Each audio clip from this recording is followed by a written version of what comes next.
Today, for the opening session, we have with us three very special guests. And I'm very grateful for all three of them to be with us and to share their deep knowledge, wisdom, and experiences from this evolving awareness related to mental health. Dr. Barbara Hrovatin, who practices integrative medicine and who sees the challenges of mental health in her medical profession all the time. And she will share with us also the more systemic perspective to this topic, while then sharing also her personal views. Arti Ahluwalia, incredible friend from India, Ecocivilisation India, driver and entrepreneur. But you would ask yourself, why is she talking about mental health?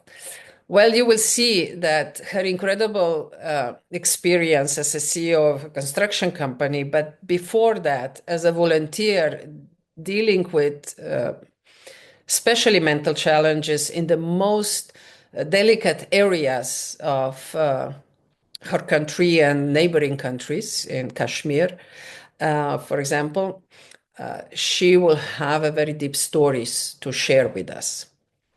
And Miloš Borovšak, a representative of a younger generation, which I'm very happy she was able to respond to our invitation and join us. I hope he will share his not only experiences from his practice. As you could see, he works as a counselor, but at the same time, his also personal experiences that he was able to either live through or see while being a very, very active member of a Slovenian Scout organization, dealing with young people over and over again, and learning from the experience how to address, but especially what are the types of challenges that especially young people are facing. So these are our guests.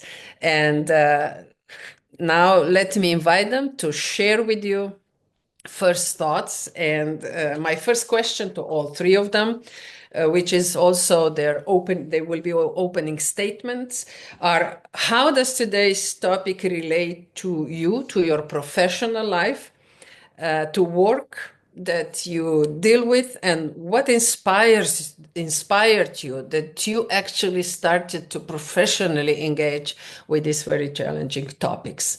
So I invite Dr. Barbara Hrovatin to share her thoughts. Hello, everyone. So I'm really happy to be here. I'm not an expert in mental health. So I am a former GP and an integrative medicine worker, professional, combining the world of biomedicine with more broader framework of healing practices based on relationality of human beings. So my primary foundation for broadening the scope of how I see health and how I see human beings beyond the biomedical frame approaching human beings is concerned with the word healing, which is still seen a little bit in a demeaning way, more pertaining to unlegitimate ways of practicing, non-medical ways of practicing. But still it contains the very important core, which is wholeness and a journey towards wholeness. And of course, in this view, you can't see mental, bodily, societal, environmental health separately. It gets impossible. It gets untenable also through newer scientific research. In biomedicine itself, we cannot see those areas separately anymore. And I'm really excited to be able to share with you my thoughts regarding this untenability of divisions and how to nourish and support people on their journey into wholeness.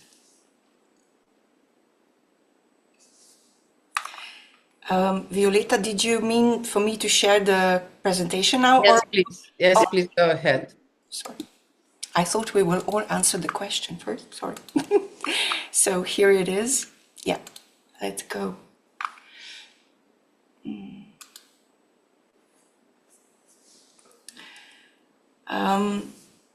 Opening the space. My fil rouge, my thread will be through illuminating the framework of mental health, what we mean when we speak of mental health, and what are the challenges in biomedical view of health in general and therapeutic approaches, to shifting towards creating health. So away from focusing on pathogenetic mechanisms of divided parts towards seeing wholes and creating health. I chose this beautiful photo of Auguste Rodin's sculpture called The Cathedral for our beginning, because if you look at it a little bit more carefully, you can see that these are two right hands. So these are two people in relationship, although not touching each other.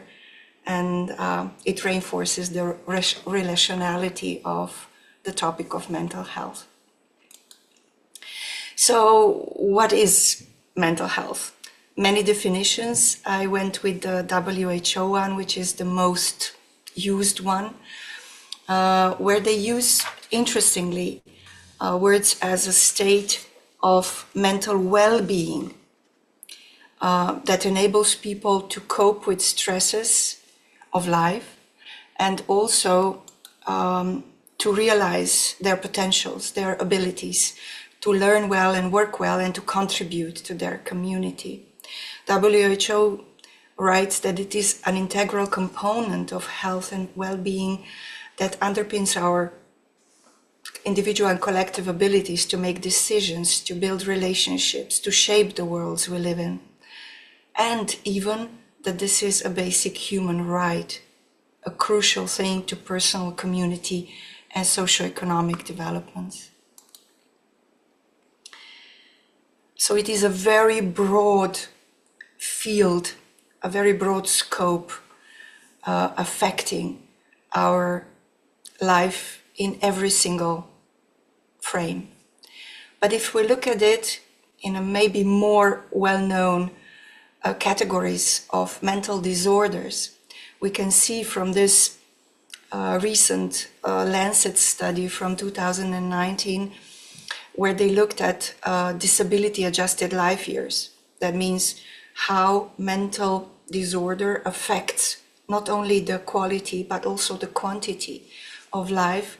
We can see that the most of this pyramid going through different age groups is red. That means the majority of mental disorders are in the realm of depressive and anxiety disorders. But mental health is much more than the absence of those mental disorders. It exists on a continuum that is really shaped differently by individuals, and includes not only those states that we've seen, but also other types of distress, impairment of functioning, and also a risk of self-harm. Mental health, of course, cannot be divided from health in general. And for that one, you probably know the 1948 definition of WHO. Health is much more than absence of infirmity or disease, but a state of social, physical, and psychological well-being. We sense in this definition already that it contains the three major realms. So it's not health, and also mental health cannot be only biological. It cannot only be about our chemical reactions, hormones, receptors, genes, toxins, but it's also social. Is how we live in the most gentle of our years, in early life. What are we exposed to? What are the socioeconomic situations, educational, cultural stresses, discrimination, and also psychological, how we are experiencing these environments ourselves with beliefs, emotions, coping skills. So this is the so-called psychosocial model that is really accepted in medicine, but it's very rarely that we actually see it realized in day-to-day clinical care.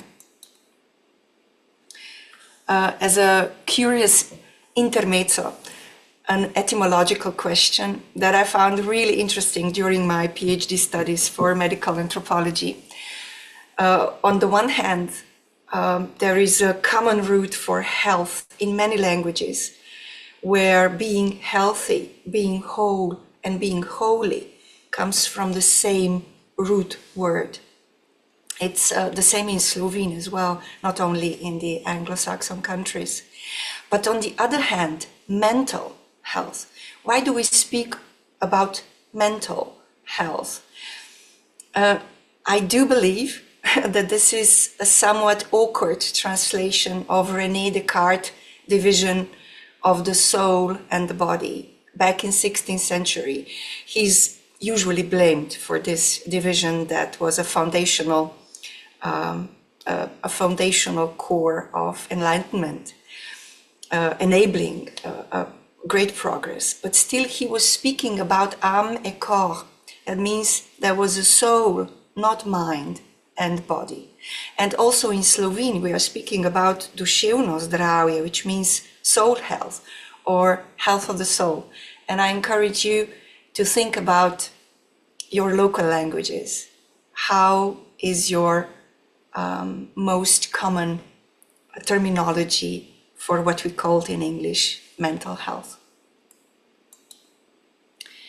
One of the latest research done in Europe, Eurobarometer in 2023, interviewing more than 26,000 people across European 27 countries, found out that every second European citizen had an emotional or psychological problem in the past year. Also, majority, even more so, in younger age groups. And for most respondents, the recent developments in our neighborhood, war and epidemics, COVID epidemics, and all the social consequences of it have influenced their mental health. One of the important parameters as a risk factor for mental health is access to mental health services, but by far, as we shall see, not the most important one. Here, EU citizens illuminate long waiting lists and delays of diagnostics and treatment, and also their confusion as to where to turn to when having such a psychological disturbance, when they feel tension about psychological issues in their life. When asked what would best help in improving mental health in Europe, again, we see how people follow the biopsychosocial depiction of health even without knowing it. So they said improve the overall quality of life. That was the majority of answers.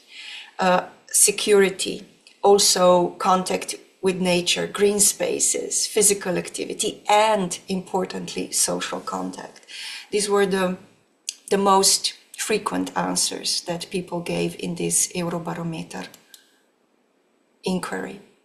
If we look at mental health through the lens of depression, one of the most prevalent mental disorders, we can see that the numbers are across Europe between 4 and 9% of people experiencing chronic depression, and always more women in all age groups. There are more women. More women are almost twice as likely as men to suffer from chronic depression. Depression accounts, this is a staggering number, for up to 50% of chronic sick leaves in the European Union, and about 5% of GDP goes for, this is for mental health, not anymore for depression, but even more in some countries, in some European countries. And this number is rising post-COVID. As I mentioned, we often hear how the focus of health systems are to improve access to different forms of psychological care. But studies show that in general, length and quality of life are only in 10, only minority, only in 10 up to 20% dependent on healthcare systems. I find this quite a surprising figure. Majority is defined by so-called social determinants, where poverty, inequalities, discrimination, possibilities of employment, education, safety come into play, as well as lifestyle and health factors like environments, water, air, clean air, housing, and mobility. These are all vastly more important than healthcare systems itself. Or if we use the terminology that I really like about with Sir Michael Marmot, he speaks not so much about the social determinants of health, but about causes of causes. So these are actually causes of our good or ill health. And he implored all states and organizations to improve the conditions in which people live, are born, grow, work, and age, and really approach the inequitable distribution of power, money, and resources. In other words, to really focus more on this majority of factors that really shape our health and mental health as well. If we now look under the hood of how biomedical approaches are actually played out, I wanted to show it with this metaphor of a tree. And we see that biomedical interventions, biomedical attention is concentrated on bodily and mental systems above the ground. So it is isolated parts, molecules, genes, receptors, chemical reactions that are visible, measurable, accessible with our technologies and can be studied with scientific studies. And also importantly, each of these branches that I named just a few of the possible medical specializations are dealt with separately. There are separate specializations, separate congresses, separate guidelines, separate recommendations for therapies. So it's very siloed approach to one human being,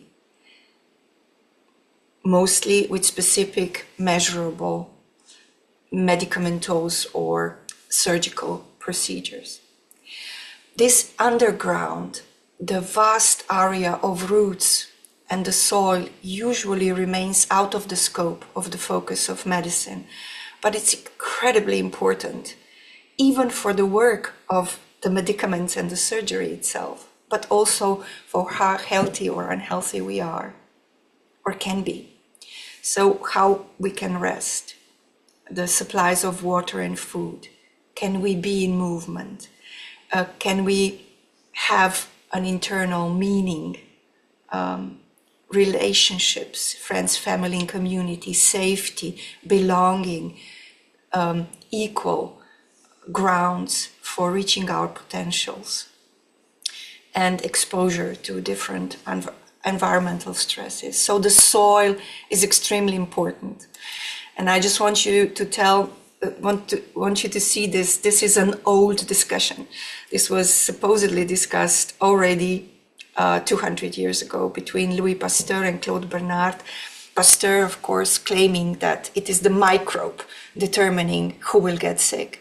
And Bernard, as physiologist, as a founder of homeostasis, he claimed that no, it is the terrain on which the microbe falls that determines whether and how much and how long we get ill and can we be healed. So now even in medicine we know we can study, we can pinpoint the mechanisms of how we can say the experience, something subjective and very elusive, individual, can really get under the skin, can really materialize in the pathophysiological processes. We speak about dysregulation, about allostatic load, about chronic inflammation, all consequences of what we could term biology of disadvantage, and on all different systems at the same time. We can speak about biography getting embodied, because humans are social and biological organisms at the same time. And we now have really an extensive body of studies to show that. One of those are adverse child experiences, really showing us how negative experiences in childhood, for example, incarceration of or death of a parent, abuse, neglect, drugs in the family, can actually affect health decades later in our adulthood. We already spoke about social determinants of health measurably impacting our health all through life, even in the womb, starting even in the womb. And we now have a whole new world of epigenetics showing us that our life experiences, our life exposures are actually changing expressions of genes in response to internal and external stimuli. So the DNA is no longer an executive code of life telling us with our inherited data what our life will be, but it's constantly emerging, talking to our life experiences, becoming more a fluid concept. So we come to the world of relationships, now paving its way also in the biomedical world. We now know that social support is the most important modifiable factor for morbidity and longevity in general. We know that how we are with patients in therapeutic encounters can actually measurably define clinical outcomes. And there was even one social experiment that I wish to close with, called From Compassionate Communities project, where they, together with the local general practice and local people who became community health connectors, gathered together what is happening in From, a subdivision of Somerset County in England. In 3 years, with connecting and sharing and opening spaces and connecting people, they were able to show a measurable and significant lowering of emergency unit visits, while at the same time in the whole region of Somerset, those visits were increased. In From, they were decreased. And this is the first known experiment to show that we can actually measurably improve lives, but also make measurable improvements in our healthcare costs. Julia Nabel speaks about that this is a most effective intervention that we have in improving health and well-being across populations, and that it's good to really embed as a part of care compassionate communities, to put it on the map.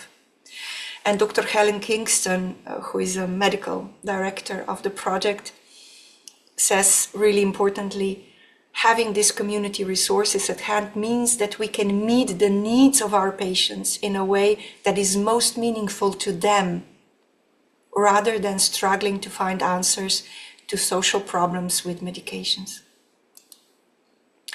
So they speak what we can, in umbrella term, also name salutogenesis, salus, health, genesis, creation. So we are now shifting, we have tools to shift more from our focus on from external interventions way downstream when we catch ill people and try to fix them, towards supporting internal capacities for this particular person, for this particular community, way upstream, often with much less expensive and much less technologically dependent ways. So this is a shift from pathogenesis towards salutogenesis, from what we wish to fix, to predict, to control, from external power resources, doing to people, towards strengthening, cooperating with what is already there in people, in communities, with compassion and care, with being with what really matters. So it is a shift from what's the matter towards what really matters to you.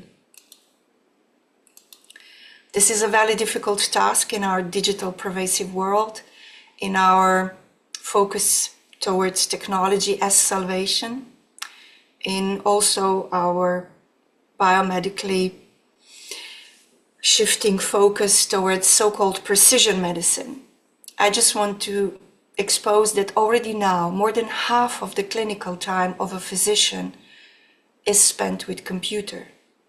And Abraham Verghese is speaking about eye patients that are more easily treated in the computer than in real life, with all the vast array of consequences.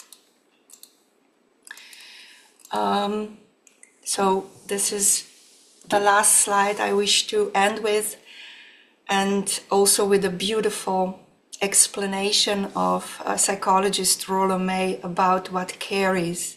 He said, care is a state in which something does matter. Care is opposite of apathy. Thank you.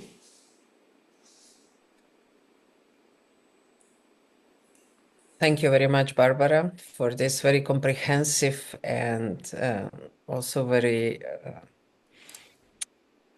sensitive explanation of how we see mental health today, how we treat mental health today, and where are the potentials to improve our relationship with this important topic. We will continue to engage with you in a discussion, but allow me now that I invite dear friend Arti to step in and share her points of view, her experiences, and maybe relate them to what Barbara presented so nicely as today's understanding of mental health and care and health all together. So please, Arti, the floor is yours. Thank you, Violetta, and thank you so much for holding the space for such an important discussion. Barbara, I think every word that you spoke resonated so beautifully, I think, with everybody. And specifically, something that struck a chord with me was the diagram of the tree. Interestingly, the root section that you showed is where Ayurveda operates, right? So it is really about getting to the root of how we are constructed. What is our design in correlation to the system that we are a part of? A lot of people have asked me, so Arti, where are you from? And instinctively, the first response that I want to give is stardust. This has been my favorite, understanding of how we are made, and what do we become once we are done, right? So the correlation or the relationality between our presence and our functionality is not difficult to figure out. To me, and Violetta spoke about, one of the interventions that I had done. Let me tell you, this was before 2020. And of course, I think we were all hit by COVID and we had to take certain different life decisions. And at that time, it felt that, I've given up on something that I was so passionate about. And I realized that no, it would continue. So let me tell you what the story is. So 2014, I was, literally by the roadside looking at some school students step out of a school. And we had a taxi stand there where the drivers were talking to each other in what I call words of endearment. And I remember looking at these children's faces and asking myself this question: who's going to undo this for them? Or who's going to tell them that do not internalize this in your system? And then I told myself, this is not even that severe. They go through a lot of severe circumstances. Now, I came from almost 20 years in learning and development, looking at learning psychology, looking at learning systems. And I realized that they are so confined to the corporate world. How about we experiment with those, because they are functional, they do deliver results, onto the bigger, society that is in need. And that is when I started working on a framework that is now called Be Well. So Be Well, and I love saying this, it's both a wish upon the next generation, and it stands for behavior and well-being. And the question I had asked was that if it takes a village, then where is the village? Who's in it? What are they doing? Interestingly, I kept, and I was working specifically with the adolescents. So when you look at brain plasticity at that point of time, it is extremely soft, highly impressionable. It's constantly absorbing information, constantly processing it, constantly, that information is becoming a part of these growing human beings, these young people who would eventually become the adult decision-making citizenry of any country of the world. So this whole system, and I feel very happy listening to Barbara, because everything that she spoke to me validates the approach. So I started putting the child at the center of everything, let's say at a district level, and I started working with a 60-minute engagement with the child, asking about a set of questions and documenting it, handwriting it. And at a later stage, segregating that information, classifying it under close to about 100 parameters, and generating a report. And I used to be very happy in saying that, in my report, you would not find a single numerical element except for the serial numbers, because these reports were narratives. In our world, globally, I believe, there are two ways of understanding young people. One is their academic performance, and second is, in some traditional societies, the horoscope. There is no third narrative that is created for us to understand children and make informed decisions. Even for the child, if I say you've scored a 90% or you've got a grade B, how is that going to tell the child what to continue working on, and what are some of those areas that they should really deeply look at? Now, for me, this experience was, it protracted till about 30, 60, 90 days, till the time we were sure that sufficient input has been shared with the child. And in this 30, 60, 90-day process of engaging with this child based on the report, which is clearly highlighting the vulnerabilities, and like I said, across 100 parameters, we would also brief the parents, we would also brief the teachers, we would bring in the local education department, we would also tie in the local universities, because our PhD students in sociology, psychology, these were the people who were trained to become mentors, right? This one-on-one system. So our tagline used to be one teen at a time and the entire ecosystem together, right? So if you think about it, we are panning out from keeping the child at the center of the society of that immediate district. We also roped in the local corporate, any kind of businesses that were locally present. So we used to ask this question that what kind of aspirations are you creating locally for children to have examples? In the entire bargain, what I observed was that in every quarter, in every space of human engagement, we've developed a comfort with neglect. And that was very difficult to put a solution for, to define a solution that how do you become less comfortable with neglect? That required a lot of people. So clearly, I still hold this very firmly today that it is our comfort with neglect, and it is a human intensive affair that is going to possibly bring in that shift. While we are, accelerating in our technologies and how we engage with it and what we are developing, I mean, it's not scary for me because I think our history tells us we are tool makers. We will always make tools, but it would. I think the last slide, Barbara, was bang on that it would always be our intention with which we are going to drive these tools. So till 2020, I had worked on three, significant projects. One was the Blue Whale Game Challenge, where kids were committing suicide. So they were receiving instructions for a period of 25 days, and it was, basically to desensitize them from fear of either cutting themselves, fear of watching scary stuff, fear of listening to, scary music, and these were the instructions that the children would be sent. Now, interestingly, the Supreme Court of India had at that time invited all the tech giants to find a crack for this challenge. And they said, because of your privacy laws, we cannot interfere, which is a real challenge. So for some strange reason, my NGO at that time was brought in, and I called it out as psychological manipulation based on vulnerabilities expressed on social media. Now, interestingly, that's what it turned out to be. So Peter Budekin was the kid, a Russian kid, I believe. Peter, I think his first name was Peter. And he said he was pretty miffed because he was kicked out of his course. And he said, I'm going to die, but I wouldn't die alone. So if you look at what is the emerging map of this whole, this is just one project I'm talking about. And this brought out so many, it just opened all the possible cans of worms there ever were. And I ended up addressing close to 30,000 school principals, teachers, parents.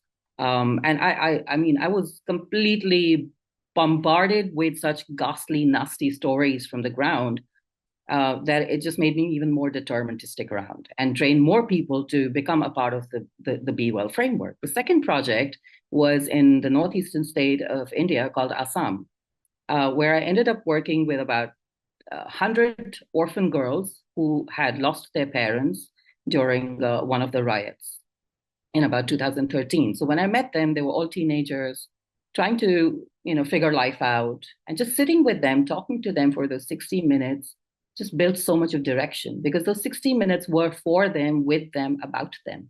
And that is the thing that is absent in the whole landscape of human engagement today, right? So the third, and interestingly, the founder of this foundation I was working with, which also has like a political presence in the region, they came back and said that since the time we've adopted these girls, we've never seen this kind of energy in them, this kind of determination to really discover their life path, which was based on what they already hold as a strength. And in that process of working with these girls, we also ended up training their teachers.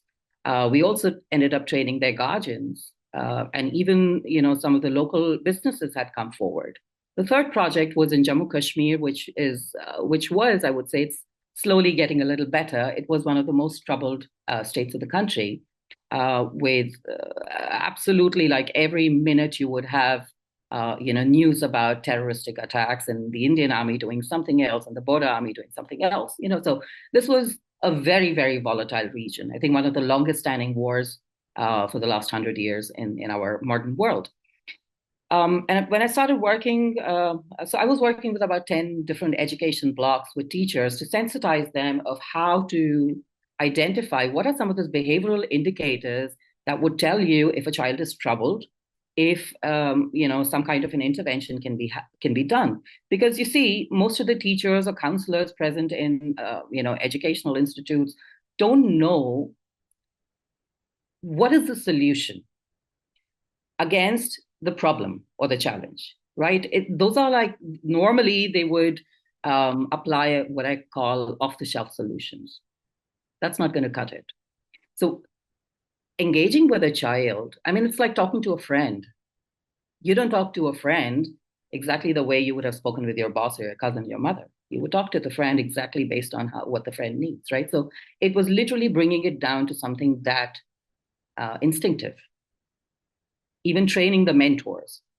Interestingly, in the Jammu Kashmir project, we, one day we realized that there's some kind of a trouble disturbance happening in that region.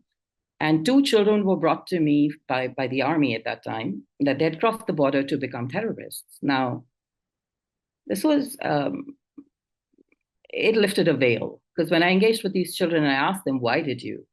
So these are rural communities. They have no awareness. There's very minimal education.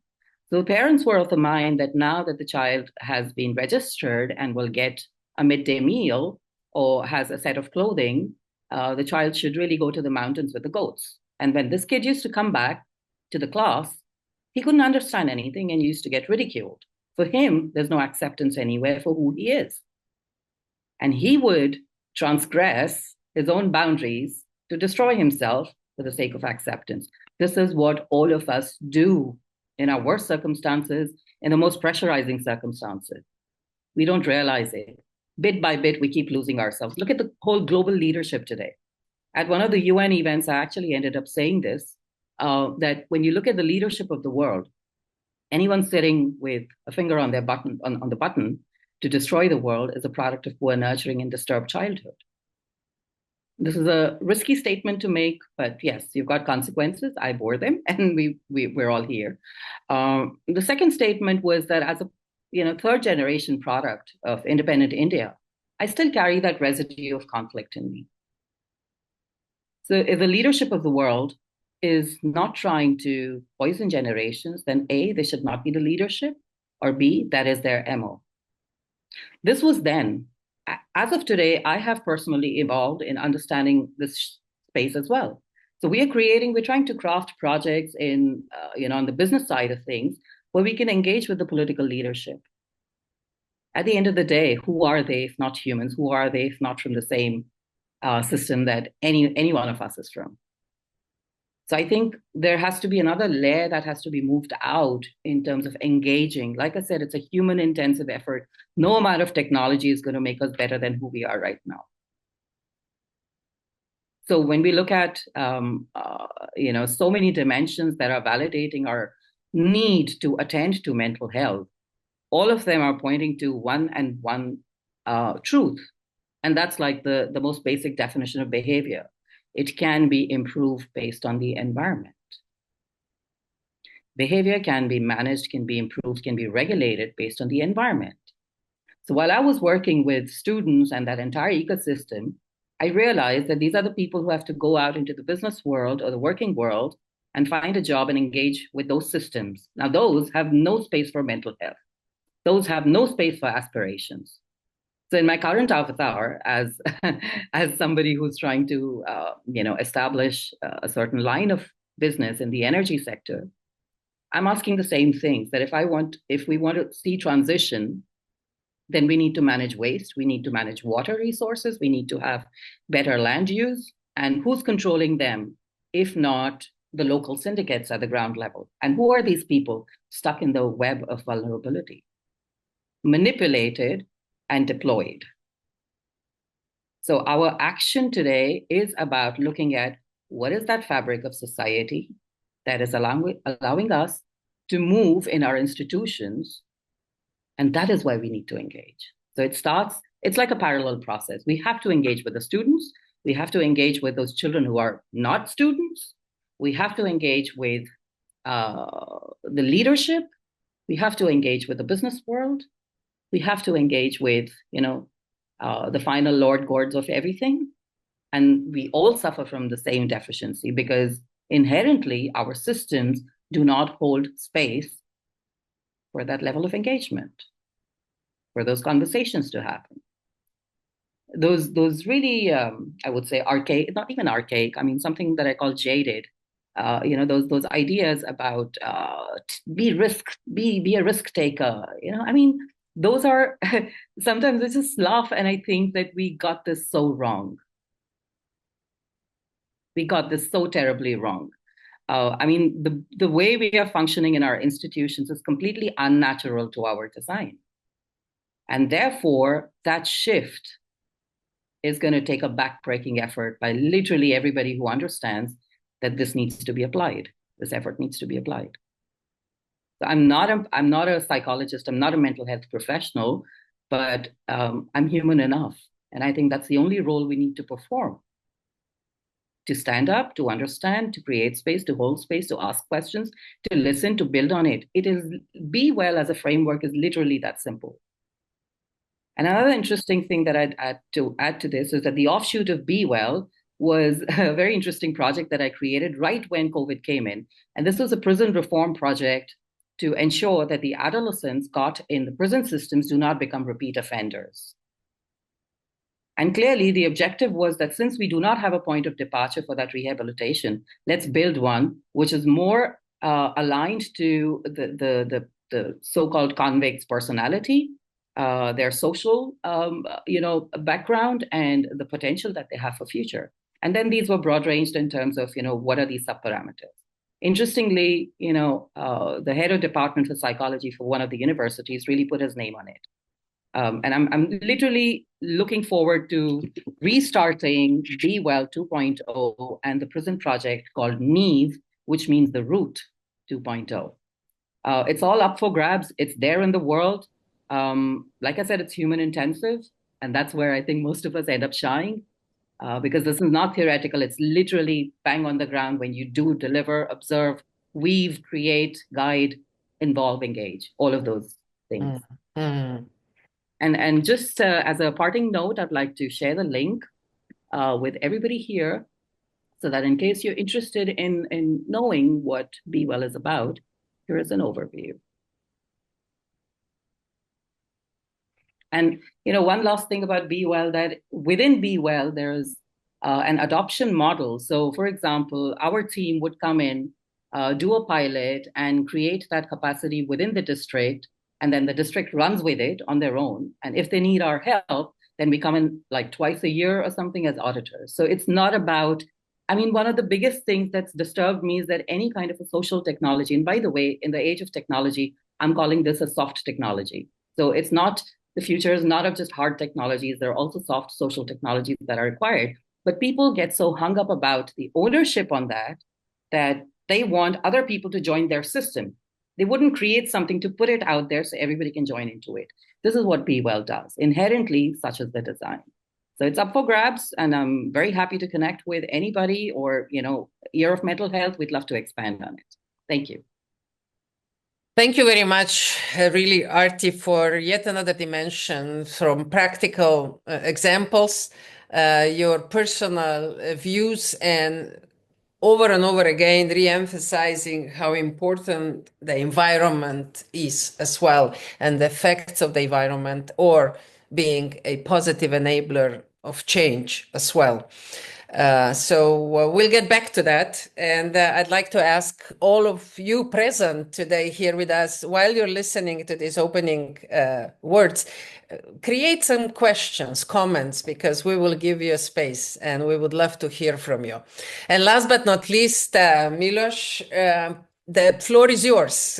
What's your take on it? What inspired you to become an advocate for mental health? What is your experience? Please. Yes, thank you. So we were asked in the beginning if we have tools to support humanity in a period of instability, and my answer is yes. And it's based on my experience, and I want to share today how psychosynthesis offers a meaningful path to navigate this transformation. And I know a lot about the navigating transitions because in my previous career, I was a hardcore scientist. I did PhD in physics. And then during my other work in my free time, I realized I want to work more with people, not with the computers and technology, because each one of us is unique and each one has its own calling. And that's something I saw in engaging in scouting, working with young people, offering them experiential education.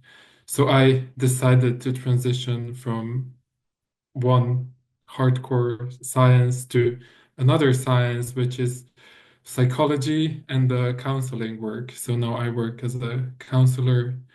And I deeply resonate with the idea that our heightened focus on mental health is not merely an reaction to a societal trends, but rather an invitation to explore the deeper, intangible layers of our existence.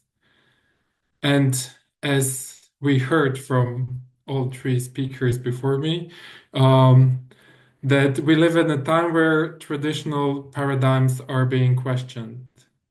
How we school our youth, how we see human body in the medicine, and what we experience is like collective awakening is unfolding.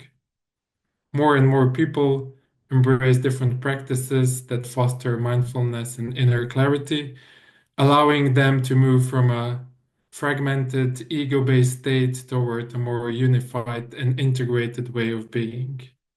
And as Roberto Assagioli, the founder of Psychosynthesis, said, the first step in the path of self-knowledge is the discovery of the hidden self. And this insight reminds us that inner exploration is essential for true transformation. And I want to speak about three levels of human that we need to give more attention to. And this is psychological, existential, and spiritual. On a psychological level, our growing awareness of mental health highlights the importance of nurturing our emotional and cognitive well-being. So it's not just body and the body functions, but also the connection between the body and the mind.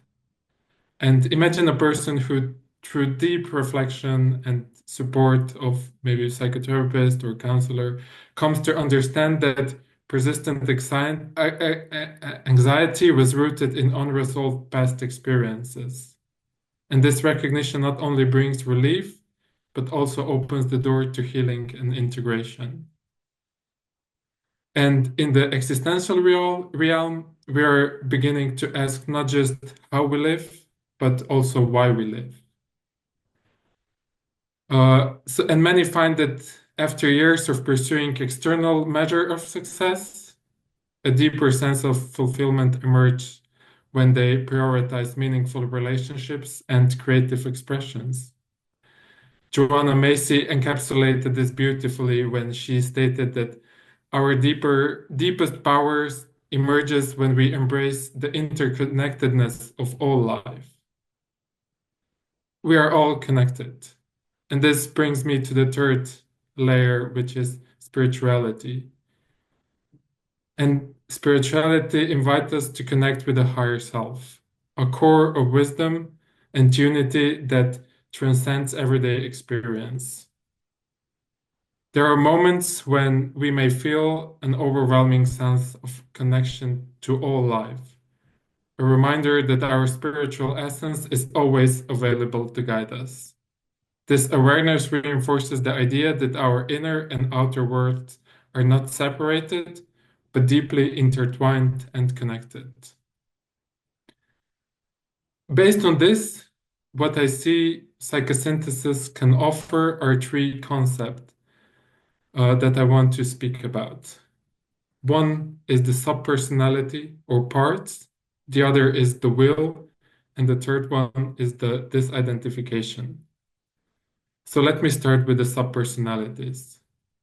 Subpersonalities are a central element of psychosynthesis in their understanding and integration of our being. Each of us carries multiple inner voices. We have a nurturing one, a critical one, the creative one, and so on. The list goes on very long in my experience working with clients, and sometimes they conflict with each other, echoing the tensions we see in society. So our inner conflict are often reflection of our external conflict, and our external conflict, as we heard before from Arti, are a reflection of our inner conflicts. And Molly Young Brown, one of the psychosynthesis practitioners, says that healing begins when we allow every part of ourselves to be seen, honored, and integrated. And by acknowledging and harmonizing all of the parts in ourselves, we create more balanced inner landscape. And to do this, we in psychosynthesis use the will.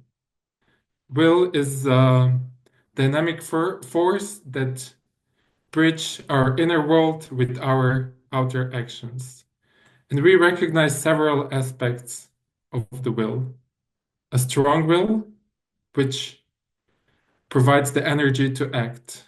A skillful will is the one that guides our choices to make the best decisions. And the good will that ensures that our actions are compassionate and ethical. And all those three wills are the qualities of our personal self. But beyond the personal lies the transpersonal will, which is an expression of our higher self that infuses our decision with deeper purpose. And there is an evolution of the will, which is experienced in a cycle. So we start in a state of no will that leads to the recognition that will exist, that I have a will, and ultimately I am a will. So I can act from the place. I become an active role. I'm not receiver anymore. And then the last and maybe the most powerful concept in psychosynthesis is the disidentification. Disidentification involves stepping back from the ego-driven identities that limit us. Those are the roles and labels that maybe other put us on or we took them on that no longer serves our growth. And we want to disidentify from this. And once we disidentify, we want to identify with the self. This is the journey of reconnecting with our true and expansive self. This process often brings clarity, peace, and resilience as we learn to observe our thoughts and emotions without getting entangled in them. If you ever felt overwhelmed by the constant chatter of your mind, practices like mindfulness meditation can help create the space needed to see beyond these temporary states and experience the enduring presence of your true self. So each step we take towards integrating these aspects of our being are the steps towards creating a more balanced, resilient, and authentic life. In essence, psychosynthesis provides a roadmap for navigating this profound shift in consciousness, a journey that transforms our inner world and in turn shapes the world around us.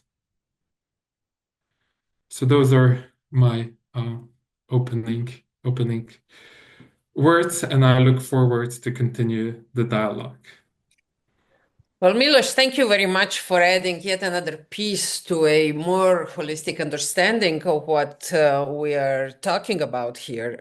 Especially this, it touched me really deeply when you spoke about this individual, empowering an individual to create a space within which this holistic development can be achieved, and the path towards authentic relationship, not only with ourselves, but with everything around us gets created. So we saw and heard three incredible stories, three incredible experiences and engagements in order to address mental health or to see beyond the challenges of mental health. And I will now invite first the audience, if they want to comment, if they want to have a question, and of course you can address it to all three of them, or maybe just individually to one of our speakers. And while you're getting ready for that, your presentation really brought forward a memory of a story that a dear colleague, Margaret Hanna, from Scotland shared with us a couple of years ago, also being a guest on one of the Ecocivilisation discussions. And she shared the results of her project that she was involved in Canada, a nuke project, if I remember correctly. And that project was all about understanding why the authorities are so unsuccessful with addressing the medical problems of First Nation tribes. They just could not get good results.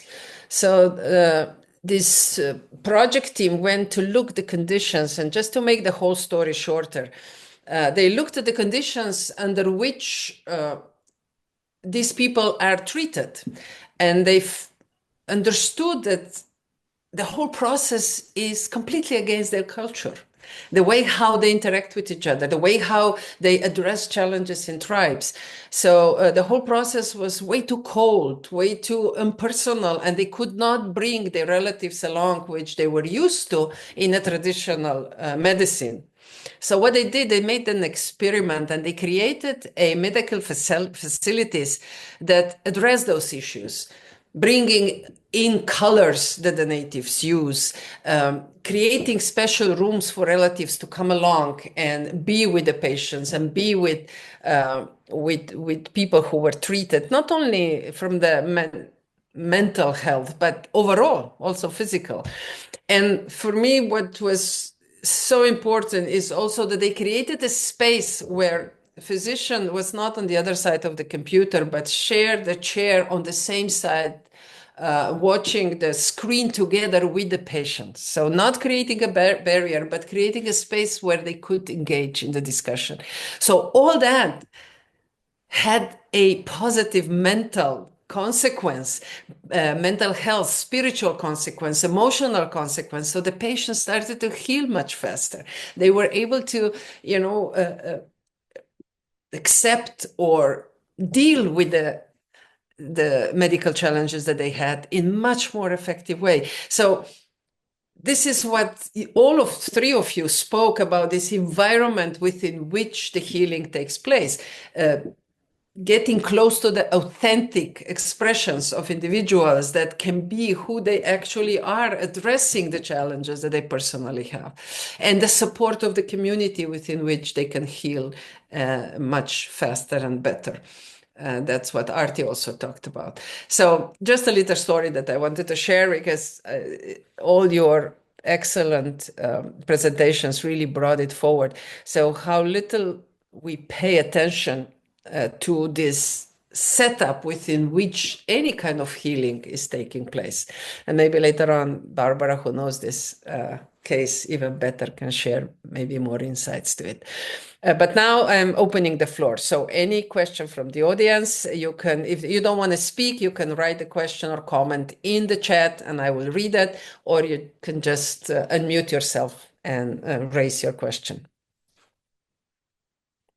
Anyone?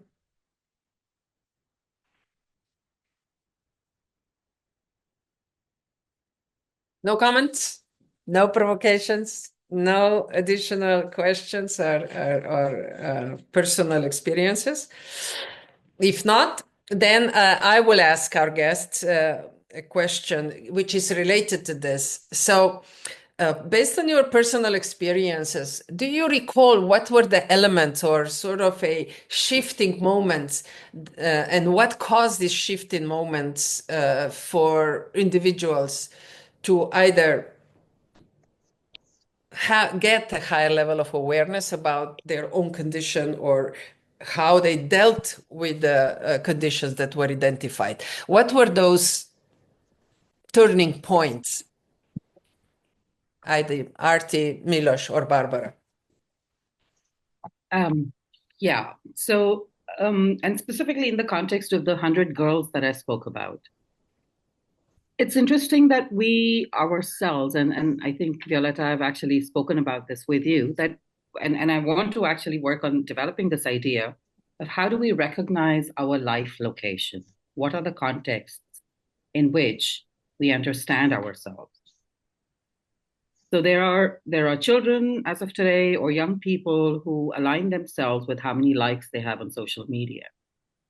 So the inner work is way far away, as far as their objectives are concerned. Some people think that they have a lot of money and that is what defines them. Some people think they have intelligence or they're chasing wisdom by, giving up all the worldly pleasures and so on and so forth. With these 100 kids, it was all about recognizing where they stand, what defines them, what they align themselves with. And across these 100 parameters that I spoke about, there were, sociological aspects, there were technology aspects, there were familial interferences, friends, there were economic drivers, and so on and so forth. So the turning point happened when they saw themselves in a relatively more complete description. Up until now, their understanding of themselves was that they're orphans. Or that they've been that they have a vulnerability that other children do not have. So to see yourself in another context, it just broad ranges you. I think most of the time, even for all of us as adult citizens, as adult people, we are lifted out of a certain circumstance or a certain state of depressive mood when we recognize ourselves in a better context. Right. So for me, that was the observation I made, that the turning point happens when people are made to see themselves more than they are sort of aligning themselves to be, or thinking that that's the limitedness of them. By design, we are created pretty unlimited in terms of our faculties, in terms of what we can think, what we can conceive of, what we can chase after, what we can build and deliver. Right. So that to me is really significant when we are coaching young people, when we're coaching even their parents, or anybody for that matter. Well, thank you very much. Very clear. And which brings us back to this getting a chance to know who you are, what you want, where you want to be, and really addressing this in a holistic manner. So today's society, this is probably an opportunity for us to start creating those spaces, because we became very technical in that sense, and creating very cold and very economical spaces within which we engage, which usually do not allow us to really address ourselves holistically, not even getting close to our authentic self, as Miloš also talked about. So maybe Miloš and Barbara, would you like to follow up? Yeah, I would like to add that something that Arti said and resonated with me, and I think is the turning point, is the point when you are with someone, for them, with them, and it's about them. So this is the turning point. People often recognize like external problems. Like a lot of clients come to me, they're dissatisfied with the job or work or relationships. They can recognize those external factors, and then when you offer them a space to be themselves, they can start to go on a journey of discovery who they really are, beyond all those labels and educations and cultural expectations and things that we live in. And this is the turning point when you realize that you can be something that you really wanted for a long time, but you were afraid to be it because it's not aligned with the culture, or it's not aligned with the expectations of others. So and then when you experience this, that someone is there just for you, without agenda, without idea you need to be this or you need to be that, this is the turning point when you realize there is more to me than just the life I lived up to this point. Miloš, may I ask you a question here? This is very powerful thought. Do you think that, and I'm not trying to run you out of business, but do you think that only counselors can do that? Or can you imagine humanity moving in this direction, that we create the quality relationships that actually would be a normal, a new normal? How do you feel, and what would take to create this as a new normal in a day-to-day life? No, I would be happy to run out of the work if if we manage to do this, because that would mean that we are living in a way more authentic world where people live what they want to live and not what they were told or is expected for them. So I think we all can learn to listen deeply and to give our attention to the others. But we need to train, and Arti said it's 16 minutes. I mean, everyone has 16 minutes to listen to another human being. It doesn't need to be. I mean, for some cases, yes, it needs to take longer if there is a big trauma behind. You need a deeper work, but most of us, I mean, when was the last time that someone gave you 16 minutes of undivided attention? I mean, this itself is transformative. Well, something to look forward to. Let's move in this direction together. Barbara, would you like to come in with your comment, please? I'd love to, because it's so really connected with everything I studied and researched. And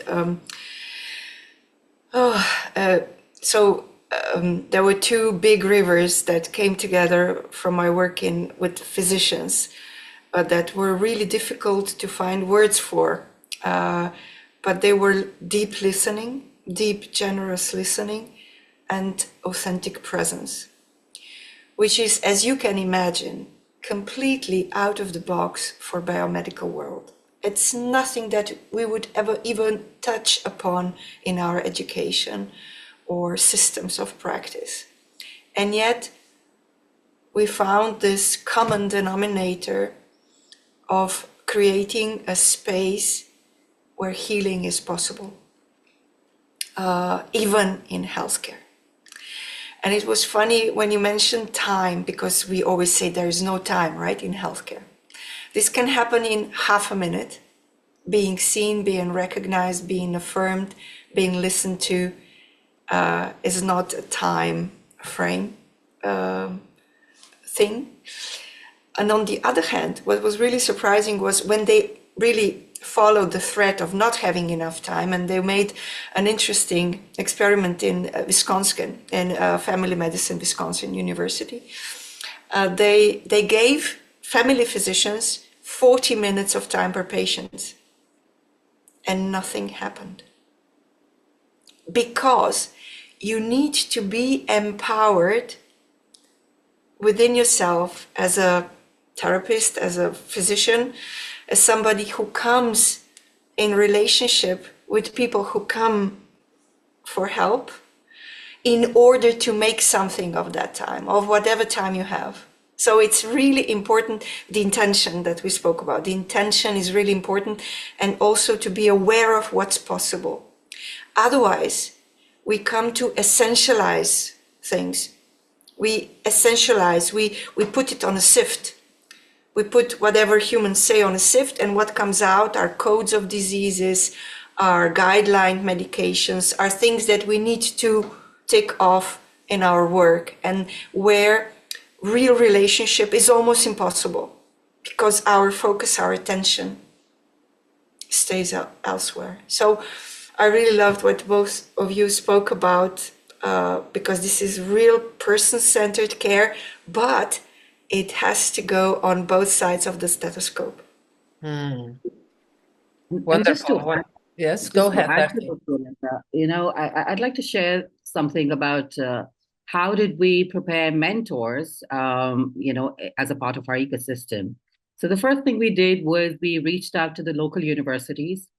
We tapped into the PhD students of psychology and sociology. And these were certified practitioners, right? So that was our first, I would say, pilot bunch of mentors. And then we started marketing, saying that anybody who has time, a love for the future, an intention to connect with the present, and is from the learning and development background, from entrepreneurial background, from people engagement backgrounds, you're all most welcome to join and become mentors locally for your regions, for your communities. And then they had to undergo a 12-day learning program with us, out of which I would say 4 days was theory, which was a mix of understanding systems thinking, understanding design thinking, understanding discovery learning, understanding cognitive behavior therapy, and a mix of a whole lot of these things. The beauty of this training was that the rest of the time they were asked to look at casework and conduct the Be Well session. And the other participants would become observers. So this was like a very healthy discussion. And because they were from the region, for them, whatever the endemic challenges were also folded in by way of these mock sessions. The one thing that we made sure was that none of the mentors is going to work with us for more than 90 days at a stretch. There were self-care, approaches for the mentors because they're dealing with a lot of heavy stories and it becomes a part of your person. You get depressed and you break the chain of continuity. So to help us maintain that chain of continuity where people, school students engage better with university students because there's less age barrier, right? There's a lesser age gap. So that connection or that connectedness is sensed immediately. And the way we could ask these questions, the way the mentors were trained to ask these questions was, in tonality, body language, facial expression, choice of language, creative sentence construct.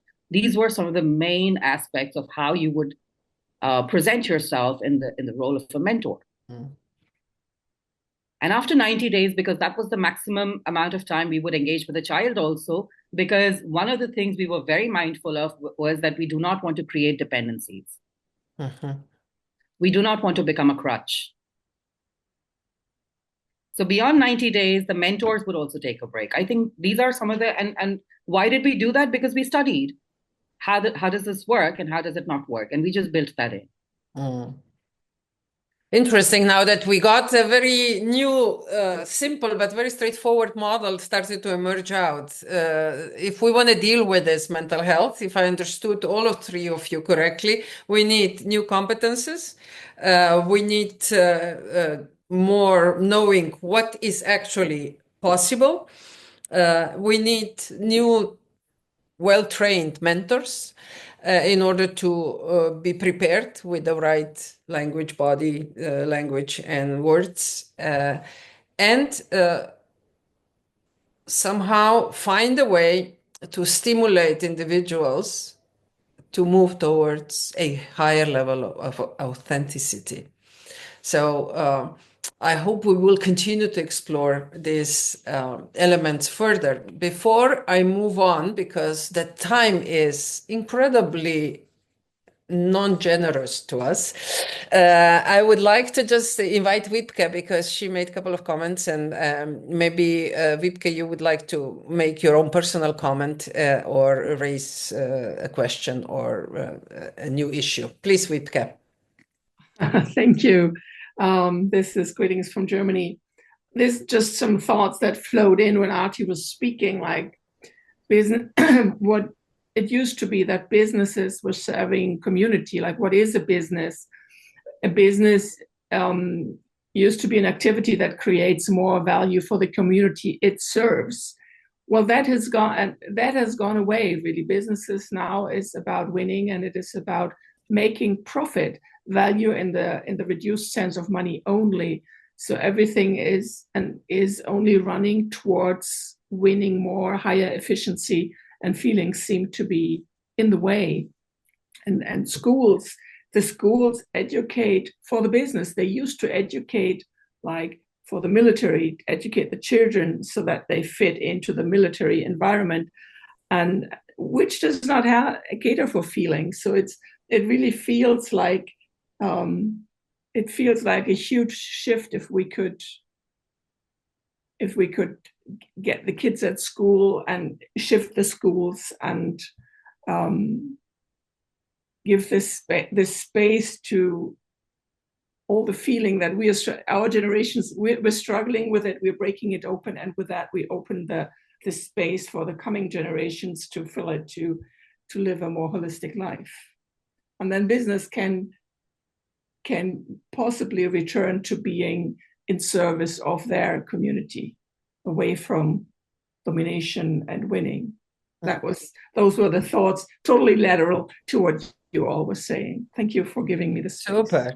Thank you, Ivka, for your response and your point of view, which just re-emphasizes what we've heard today, this connection between something that drives us in this sort of high-tech digital world, profit-oriented, accumulation-oriented, centralized world, which is working more and more against our nature, who we are. And we started to rebel, but because the rebellion is coming this time from the inside, it's causing all these conflicts that then reflect in a matter of mental challenges, which are, if we take a look at the other languages, the way how they address that, they're actually soul and heart challenges, because that's where the conflicts are appearing. So thank you very much, really, for your reflection as well. I would just like to ask our three speakers now for really just the final thought, what either invitation or a question or just a really short sentence that would end your participation in today's session.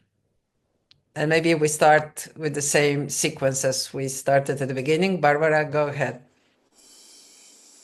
My hope is to really be opening the space towards moving and understanding and nourishing life. I feel that now we are very entangled into system with mechanical rationality, trying to correct, fix, control, systematize, and that life somehow falls through the cracks of it. And I would really love to be part of this movement, of this shifting towards the really powerful qualities of life, which is always emerging and always in relation. We're with you. Yes, thank you. We are with you. Let's put our strengths together and create this space that you so beautifully described. Arti? I think my closing comment would be a request for everybody who's here and possibly is going to even watch this video to explore what Be Well is. Because honestly, Violetta, a lot of people said, Arti, when I was creating this, that you're going to see the outcome of this for, not for another 100 years. And my question was that none of us are born for 100 years. Does that mean that we leave those empty spaces with absent things? So here is something that's been created as possibly the first draft of how we can start engaging as one body of humanity, from the grassroots level, from our foundations, from the smallest unit of the society, that is family. So coming together on this agenda requires a certain structure.